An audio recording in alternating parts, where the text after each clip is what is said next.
अस्सलाम वालेकुम व्यूअर्स, आज सच में आपके होश उड़ने वाले हैं। कोका कोला और चिकन की ये रेसिपी जब आप ट्राई करेंगे तो आप सोचेंगे कि आपने पहले क्यों ना ये रेसिपी बनाई।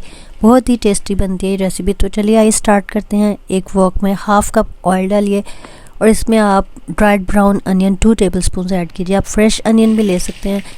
इसके बाद इसमें हाफ़ टी स्पून गार्लिक और half tea spoon ginger paste add कीजिए और इसको थोड़ा सा हिलाइए और फिर इसमें आप चिकन ऐड कर दीजिए। चिकन ऐड करने के बाद इसको बहुत ज़्यादा फ्राई नहीं करना, बस थोड़ा सा सॉटे करना है। Now comes the crux of the recipe, Coca Cola. 1 litre Coca Cola की बॉटल लीजिए और ये पूरी आप इसमें पोर कर दीजिए। ये रेसिपी देखने में ज़रूर यूनिक है, but believe me it will win your heart. इसके बाद इसमें 2 बड़ी काली इलायची ऐड कर दीजिए। ये इसलिए ऐड करनी है कि इससे चिकन में कोई भी स्मेल वगैरह होगी तो वो ख़त्म हो जाएगी। और 1 टीस्पून सॉल्ट भी ऐड कर दीजिए। चैनल को सब्सक्राइब कर दीजिए, वीडियो को भी लाइक कर दीजिए। इसके बाद इसको कवर करके आप थोड़ी देर कुक कीजिए। इतना कुक कीजिए कि ये जो कोक है ये क्वांटिटी में लेस देन हाफ़ हो जाए। अब हम इसका लिड उठाकर देखते हैं। अभी भी इसमें काफ़ी पानी है और इसको हम मज़ीद कुक करेंगे ताकि ये कोक मज़ीद इवेपोरेट हो जाए और चिकन भी टेंडर हो जाए अच्छे से।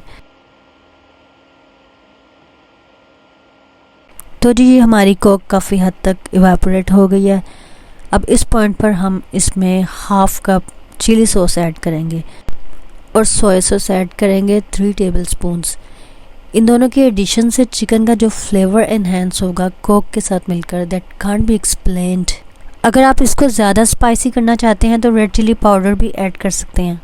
Now we have to give it a continuous stir. अब इसको हम जैसे जैसे हिलाते जाएंगे इसकी ग्रेवी मज़ीद थिक होती जाएगी। अब ये ग्रेवी काफ़ी हद तक थिक हो चुकी है और चिकन का भी बहुत खूबसूरत सा कलर आ गया है और हमें जो एक चॉकलेटी टेक्सचर चाहिए इसका वो आ गया है और इसमें कहीं पे भी पानी नहीं है। बस अब ये रेडी है, इसको हम डिश आउट करते हैं। रेसिपी कार्ड देखते हुए जाइएगा। डिस्क्रिप्शन में भी मैं अपनी रेसिपी ऐड करती हूँ और कम्युनिटी सेक्शन में भी आपको मेरा रेसिपी कार्ड मिल जाएगा। नेक्स्ट वीडियो तक के लिए इजाज़त। अल्लाह हाफिज़।